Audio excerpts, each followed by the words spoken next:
This channel was founded on the back of my Can You Beat videos.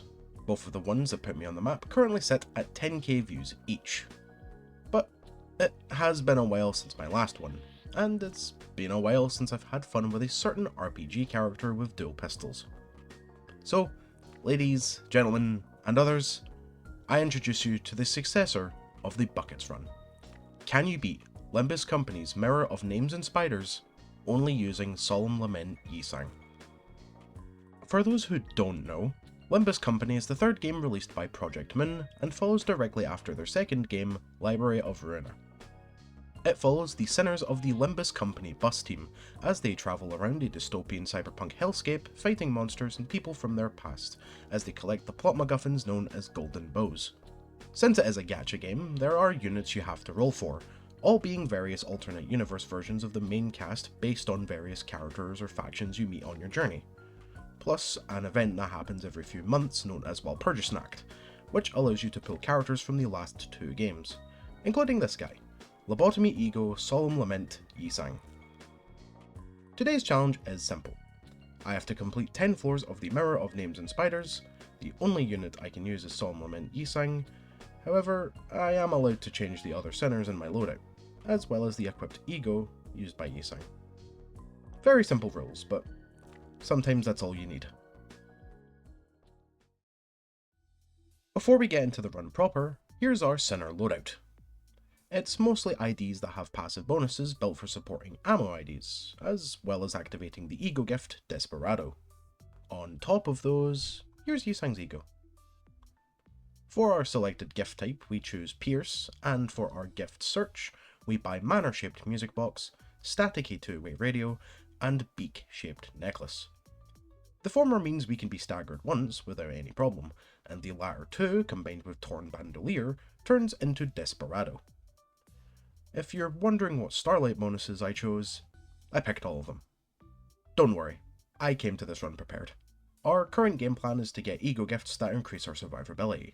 Dealing damage and winning clashes is one thing, but considering we're only one person, we need all the healing and defense boosting stuff we can get.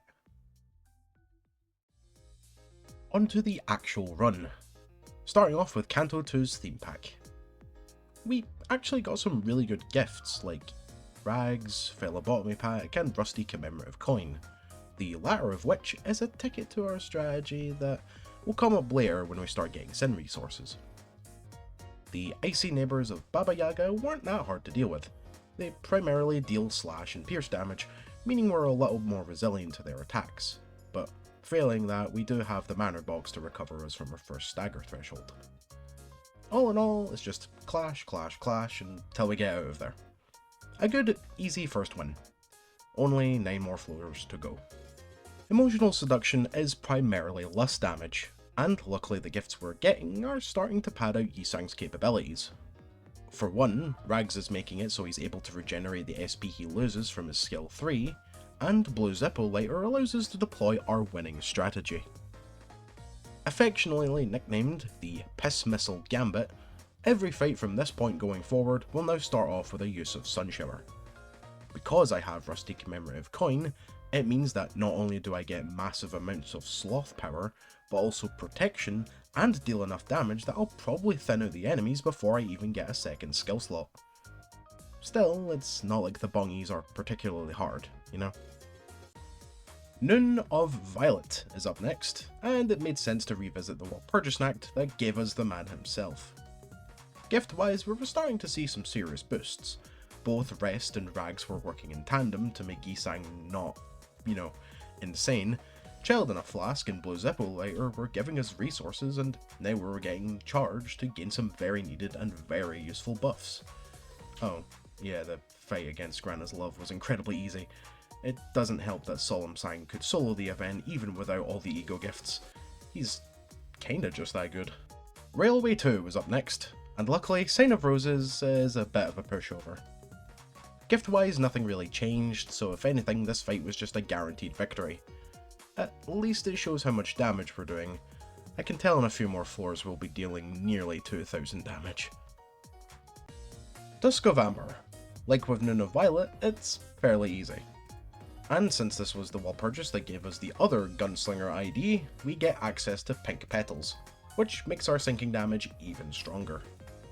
If I had half a brain, I would have thought about grabbing Pink Bouquet, but that's just because I didn't craft it before and didn't know Once a Blessing was an ingredient.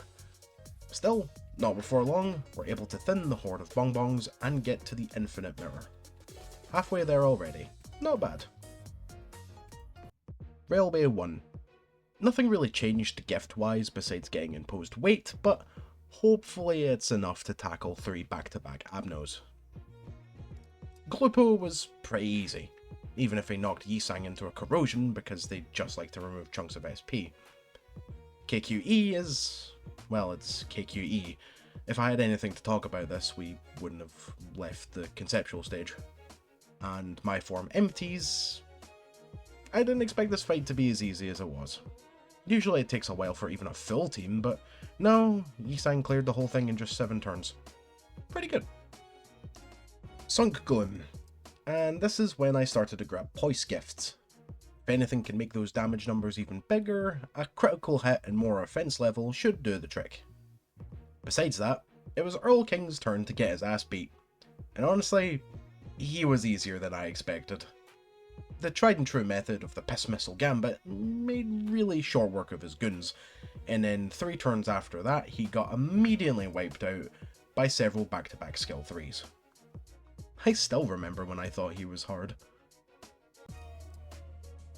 Season of the Flame is the last time I'll be showing my ego gifts, because there's not really much change.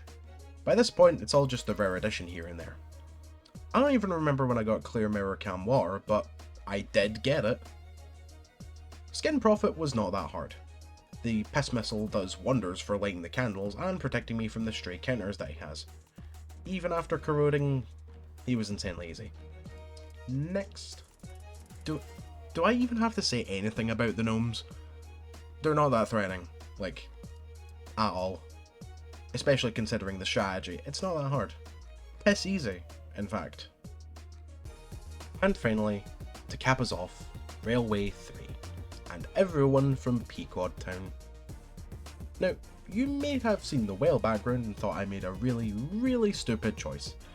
But no, I did not. I wanted to go out in a blaze of glory. If I didn't win here, I would have been disappointed. Sure enough, I smashed it. And with that, the challenge was done. Or was it? After 10 floors, I was not done. I wanted to see just how powerful Yisang was, and to do that, I had to take him through the ringer. Floor 11 was Bridle of Infinity. 3 abnormalities back to back. And honestly, it's nothing.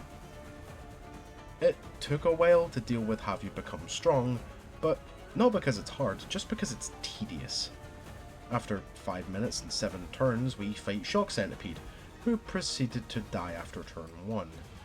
And it will shock you how many turns it took to suppress my form empties. Blood-tinged Ichthic Odor. Again, not a hard encounter, just kind of annoying. It's not like the Ichthys is blunt, which would have been an issue if Yisang didn't have enough protection to basically counter any fatal damage. It's just that it was getting to phase 2, which was the big part. Luckily, Morostasis came in clutch regarding that. Still, even if they had a combined 63,000 HP, they all went down.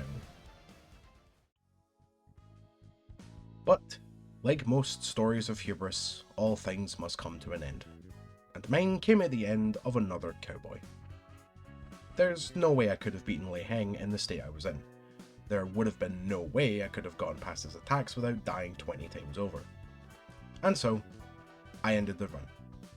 Still, 13 floors was not a bad attempt at my first extreme level solo, and with 2600,000 damage, I bet you I could have gotten to floor 14. And you know how I could have? As I did. I tried again. Floor 13 was way easier when Bearers of Weight is your chosen theme pack. And with that, I got to floor 14. But again, hubris was my downfall, and 6 K-Corp agents beat me to Kingdom Come. I may have lost the run, but the challenge was beaten long ago. you can beat the Mirror of Names and Spiders only using Solemn Lament, he sang. This was really fun, and it did remind me a lot of those old Buckets runs I did back in the day. I am sorry for the people who have been waiting a long ass time for something challenge run related, but after doing them back to back for a straight month, I feel like I've deserved a break. But that's it for now. Thank you for watching this far, and thank you all for 500 subscribers. It really does mean a lot to me.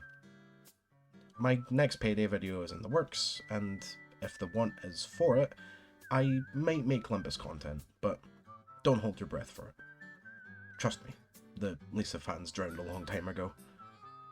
My name is Buck Taylor, and I'll see you all later.